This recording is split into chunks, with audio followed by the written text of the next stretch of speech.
कुड़ी की आख नहीं है कि गड्डी जानी पुंछ रजोरी मैं ते तक्का चोरी चोरी बेचारा तकते रह गए चोरी चोरी कुड़ी की आख नहीं है कि गड्डी जानी पुंछ रजोरी मैं ते तक्का चोरी चोरी बेचारा। देखिए जिस तरह से आज जो अध्यक्ष हैं उनकी पार्टी के, हालांकि वो विपक्षी पार्टी के अध्यक्ष हैं, हमारी जो संस्कार हैं वो हमें नहीं कहता कि हम उनका किसी तरह से भी मजाक उड़ाए, लेकिन उनकी पार्टी ने उनका मजाक उड़ा के रख दिया।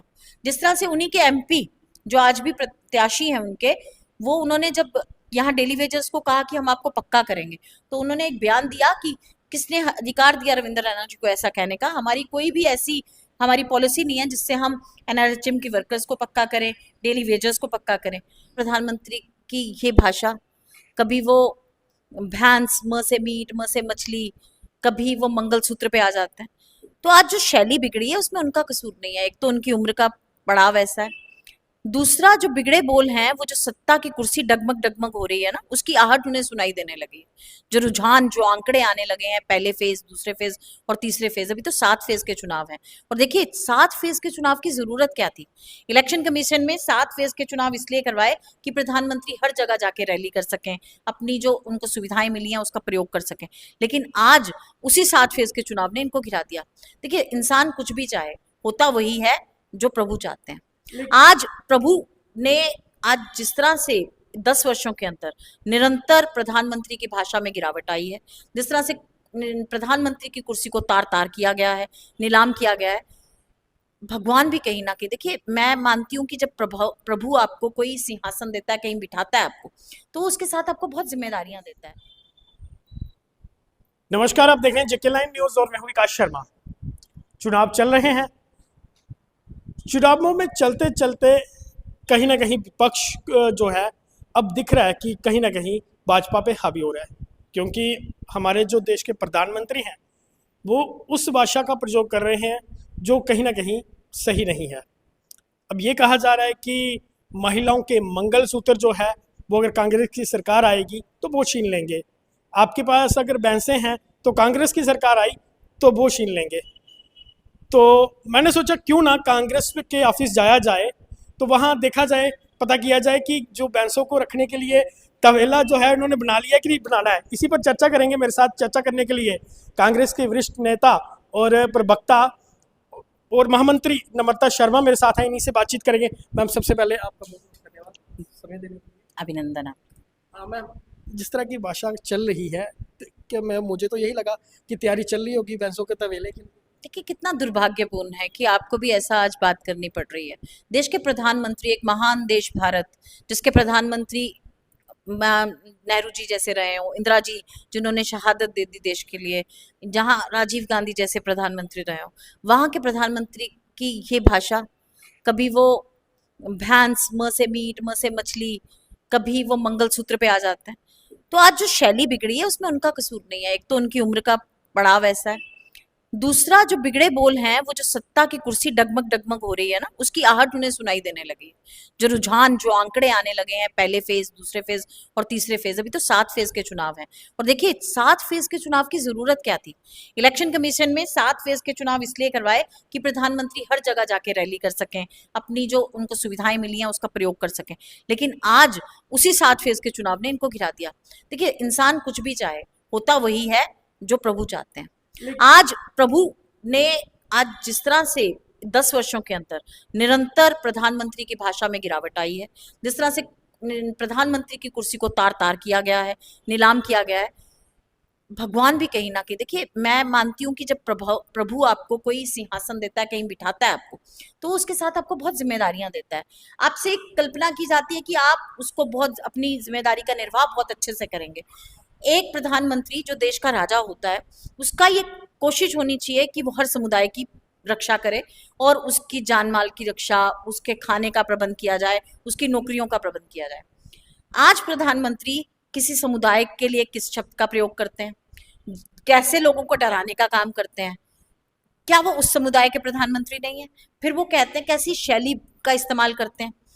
कभी वो महिलाओं के मंगलसूत्र पे चले जाते हैं, वो क्या जाने मंगलसूत्र और वो क्या जाने सिंदूर की भाषा। जिन्होंने अपनी पत्नी का परित्याग कर दिया, महात्मा गांधी, जो जिसको फादर ऑफ नेशन कहते हैं, क्या उन्होंने कस्तूरबा बाई का बलिदान दिया था कि देश को आजाद कराने के लिए? नहीं। राम जी जिनकी हम पूजा करते हैं, वो सीता जी को संग लेके चले जब उन्होंने बनवास काटा। संगनी होती है। तो जो धर्मपत्नी का स्थान धर्मपत्नी को ना दे सकें, वो प्रधानमंत्री आज मंगलसूत्र की बात करते हैं, उनको तो कोई हक नहीं बनता कि वो प्रधानमंत्री का बात करें। नहीं, आप बात कर रहे हो कि ये कहीं ना कहीं तीसरे चरण तक कुर्सी का डर है, जिसके कारण बुखलाहट है। अभी 7वां चरण है, 6वें और 7वें चरण तक क्या हो जाएगी बात? चौथा चरण आ रहा है, चौथा, पांचवा, छठवां, चौथे में तो ये चौथे में आ गया, अंबानी अडानी सामने आ गए। वो इसी देखिए, हम निरंतर पार्लियामेंट में आवाज उठाते रहे कि अडानी के पोर्ट से 3,000 करोड़ की एक बार कोकीन मिली, दूसरी बार फिर मिली ड्रग्स, लेकिन उस पर कोई कार्रवाई नहीं होती, ईडी नहीं जाती। हम कहते हैं कि जिस इंसान का स्थान 81 रैंक पे था पूरे वर्ल्ड के अंदर, आज वो दूसरे और तीसरे रैंक पे आ गया। कैसे? एक हमारे गरीब बच्चे को भी बता दो कि वो भी इतनी जल्दी 1000 टाइम्स, 800 टाइम्स कैसे अपनी प्रॉपर्टी को बढ़ा सकता है। केवल अडानी, अंबानी और कुछ उद्योगपतियों को जिस तरह से संरक्षण दिया गया, जिस तरह से मजबूत किया गया, जिस तरह से धनवान को और धनवान किया गया, जिस तरह से उनको धंधा दिया गया और उनसे चंदा लिया गया, जिस तरह से और हमने देखा कंपनीज, इवन बीफ एक्सपोर्टर से चंदा लिया गया, ये बताता है कि प्रधानमंत्री के लिए भ्रष्टाचार कोई मुद्दा नहीं है। वो तो कहते हैं भ्रष्टाचार, उन्होंने तो इस भ्रष्टाचार को लीगलाइज किया, उन्होंने तो इसको कहा कि मैं जो भ्रष्टाचार कर रहा हूं उसको मैं लीगलाइज करता हूं। ये तो सुप्रीम कोर्ट ने एक फैसला दिया जिसके कारण इलेक्टोरल बॉन्ड्स को उन्होंने अनडेमोक्रेटिक और अनकॉन्स्टिट्यूशनल बताया, जिसके बाद जनता के सामने ये बात खुल के आई कि किस तरह से कोविशील्ड को मोनोपोली दी गई और उसको किस तरह से उनसे पैसे लिए गए और उसके बाद उसको मोनोपोली दे दी जाती है। और एक ऐसी घातक बीमारी जिसको WHO ने कहा था, 5 स्टेट्स ने कहा कि हम जब इस ड्रग को यूज कर रहे हैं तो इससे क्लॉटिंग हो रही है, इससे हार्ट अटैक्स की आशंका बढ़ जाएगी, फिर भी लोगों को लगा दिया गया, बलि का बकरा बना दिया गया। खुद तो कोविशील्ड नहीं ली, कोवैक्सिन ली, लोगों को कोविशील्ड का शिकार बना दिया। आज जिस तरह से हम देख रहे हैं कि कोई जिम में अचानक मृत्यु हो जाती है, कोई डांस करते हुए मृत्यु हो रही है, ये सब कोविशील्ड के असर है। और आज लोग जब देख रहे हैं कि हमने तो इस नेता को इसलिए चुना था, इस प्रधानमंत्री को, ये कहता था बहुत हुई भ्रष्टाचार की मार, बहुत हुई महंगाई की मार, नौकरियां नहीं दे रही है सरकार, ये आप जी उसको गैस सिलेंडर को नमस्कार करके जाना, डॉलर गिरता है तो देश का प्रधानमंत्री गिर जाता है। आज जनता जानना चाहती है। क्या था कि प्रधानमंत्री महंगाई का मां बोलने को राजी नहीं है। आज वो महंगाई का ई ही बोल दे, बड़ा ई वाली ईक वाला ई ही बोल दे तो बड़ी बात है। वही स्मृति ईरानी जो गले में प्याज टमाटर डाल के रोज सड़कों पे चली जाती थी, प्रधानमंत्री मनमोहन जी को रोज चूड़ियां भेजा करती थी, आज बोलने के लिए क्यों तैयार नहीं है? मणिपुर में इवन वो जो अभी जो खुलासा हुआ है रवन्ना, जो हमारे जो पुराने हमारे प्रधानमंत्री रहे हैं देवगौड़ा जी, उनके जो कुपोत्र, उनका जो खुलासा हुआ है, जो इनका साझा उम्मीदवार था, उसको किस तरह से संरक्षण दिया गया है प्रधानमंत्री जी द्वारा, और किस तरह से उनका महिमा मंडल गाते हैं वहां जाके कि हमारा साझा उम्मीदवार है, ये नरेंद्र मोदी लड़ रहा है, ये प्रज्वल रवन्ना नहीं लड़ रहा। तो आज जो स्मृति ईरानी है उनको सांप सूंघ जाता है, वो इस पे बात नहीं करती, जबकि उनका ये कार्य क्षेत्र है। जो इनकी रेखा शर्मा है, जो महिला कमीशन की चेयरमैन है, बाकी को तो नोटिस पे नोटिस भेजती हैं, एक नोटिस भी नहीं भेजा जाता। हमने मणिपुर देखा, हमने महिला पहलवानों को देखा, हमने अंकिता भंडारी देखी, हमने देखा किस तरह से संरक्षण दिया गया उनके आरोपियों को। तो ये जो प्रधानमंत्री है, आज मॉरली और एथिकली इलेक्शन लड़ना ही इनके लिए गलत था, लेकिन चलिए आज जनता इनको इनका आईना दिखा रही है। आज जो हार का डर है उसी का कारण है कि ये जो बिगड़े बोल है, ये उनकी हार जो है वो सामने आ रही है। आखिर में जम्मू कश्मीर पे आते हैं, एक गाना बड़ा ही फेमस हुआ था, गड्डी जाती है पुंछर चोरी, मैं तक्का चोरी चोरी, क्या हुआ?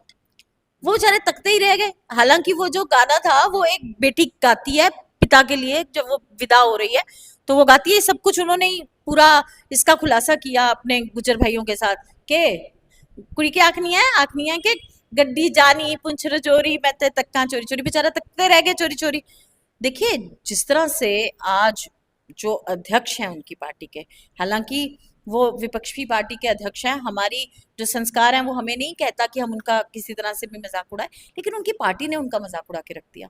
जिस तरह से उन्हीं के MP जो आज भी प्रत्याशी हैं उनके, वो उन्होंने जब यहाँ डेली वेजर्स को कहा कि हम आपको पक्का करेंगे, तो उन्होंने एक बयान दिया कि किसने अधिकार दिया रविंद्र रैना जी को ऐसा कहने का? हमारी कोई भी ऐसी हमारी पॉलिसी नहीं है जिससे हम एनआरएचएम की वर्कर्स को पक्का करें, डेली वेजर्स को पक्का करें।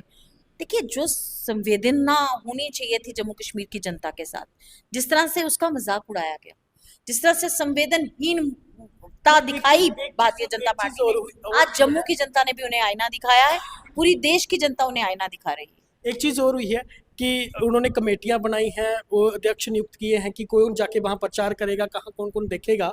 मतलब ये तो ये हो गया, ये पता नहीं शादी की तैयारी आप कर रहे हैं, ना दुल्हन का पता ना दूल्हे का। नहीं नहीं, दूल्हा उन्हें पता है, लेकिन आपने बहुत अच्छी बात है, मुझे बात याद दिला दी। उन्हें दूल्हे का पता, वो कह रहे हैं हम बैट बल्ले के लिए वोट मांगेंगे। पहले हम कहते थे वो आपकी बे टीम है, आप ही ने पीडीपी को तोड़ा, आप ही ने विस्फोटक तरीके से पार्टियों को तोड़ के एक पार्टी बनाई, और तब ये कहते थे नहीं जी हमने नहीं बनाई है, और वो भी नहीं मानते थे कि हमें बीजेपी ने जन्म दिया है, हमारी जन्मदाता बीजेपी है। आज वो भी मानने को तैयार है कि हम भाजपा का ही अंग है, और आज भाजपा भी उनको ओन कर रही है।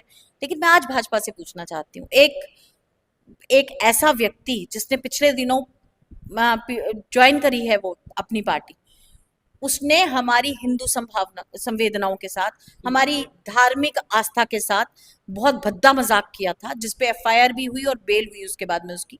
आज भी वो बेल पे बाहर है, उसको उन्होंने ज्वाइन करवाया।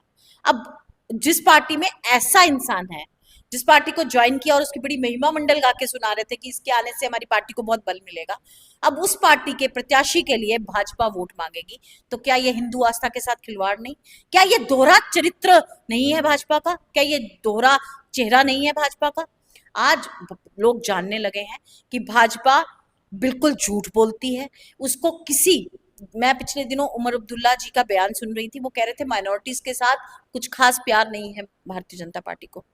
मैं आज कहना चाहती हूँ, माइनॉरिटी मेजॉरिटी किसी के साथ भी प्यार नहीं है मोदी जी को।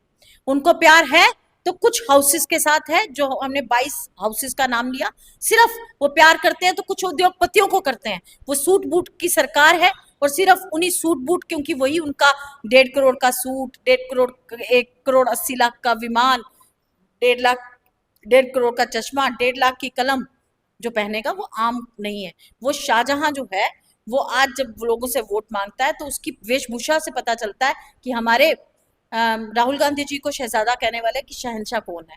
वो तो गली में जाके, सड़क पे जाके लोगों से गले मिले, हाथ मिलाया। ये जिनके सूट पे एक दाग नजर नहीं आता, सफेद सूट, सफेद चिकनी दाढ़ी, चिकना चेहरा लेके लोगों से वोट मांगते हैं, आज जनता जानती है कि उनका असली सेवक कौन है। तो आज मैं ये कहना चाहती हूँ कि जो ये हिमायती बनती है मेजोरिटी की, हिंदुओं की हिमायती बनने वाली भारतीय जनता पार्टी, सबसे ज्यादा अगर किसी ने गद्दारी की है हिंदुओं के साथ, हिंदू समाज के साथ, तो वो भाजपा है। चाहे वो गाय के कातिलों से चंदा लेना हो, चाहे इस तरह के लोगों को समर्थन देना हो, चाहे प्रज्वल रेवन्ना के लिए वहां वोट मांगना हो, क्योंकि महिलाओं को बहुत उच्च स्थान दिया गया है हमारे हिंदुओं में। हमने तो सरस्वती का स्थान दिया, हमने महालक्ष्मी का स्थान दिया, हमने दुर्गा का स्थान दिया। तो हम जहां उनको पूजते हैं, वहां हमने शक्ति कह के कहा कि हम विध्वंस कर देंगे जो गलत काम करेगा। तो वहीं इन्होंने महिलाओं के अपराधियों को संरक्षण दिया। ये बिल्कुल एक एथिकली, मॉरली अपना हक खो चुके हैं चुनाव लड़ने का। लेकिन चलो, आज देश की जनता इनको चेहरा दिखाने के लिए तैयार है। आज देश की जनता इनको इनका चेहरा दिखाएगी, और बहुत जल्द 4 जून को आप देखेंगे कि इंडिया अलायंस अपनी सरकार बनाएगा। 4 जून को कांग्रेस वापसी आ रही है, और अब बदलाव की दिशा में देश चल पड़ा है। मेरा यही मानना है कि जो भाषा है प्रधानमंत्री की, वो इसलिए बिगड़ी है क्योंकि विनाश काले विपरीत बुद्धि। अहंकार तो रावण का नहीं रहा, तो इनका कहाँ रहेगा? उसकी लंका ढही थी, इनकी भी लंका ढहेगी। इन्होंने सिर्फ अपने दफ्तर बनाए, अपने लोगों को मजबूत किया। हाँ, आज देश की जनता अपनी सरकार बनाएगी, और वो सरकार जनता की सरकार होगी, जनता के लिए सरकार होगी। डेमोक्रेसी जो है, जो आज खतरे में है, उसको दोबारा प्रिवेल किया जाएगा देश के अंदर। चलिए, ये आने वाला वक्त ही बताएगा। 4 जून को पता चल जाएगा कि आखिर कौन यहाँ पर सरकार बना रहा है और लोगों ने किस पे अपना भरोसा जताया है। फिलहाल आपको ये इंटरव्यू किस तरह लगा, क्या आप क्या बोलना चाहेंगे? अपने महत्वपूर्ण कमेंट जो हैं वो कमेंट बॉक्स में जरूर छोड़ें, और इस वीडियो को ज़्यादा से ज़्यादा शेयर करें। फिलहाल के लिए इतना ही, और भी लेटेस्ट अपडेट के लिए बने रहे, देखते रहे JK न्यूज़। मुझे यानी कि विकास शर्मा और कैमरा पर्सन अमन को दीजिए इजाज़त। नमस्कार, जय हिंद, जय भारत, जय जम्मू कश्मीर।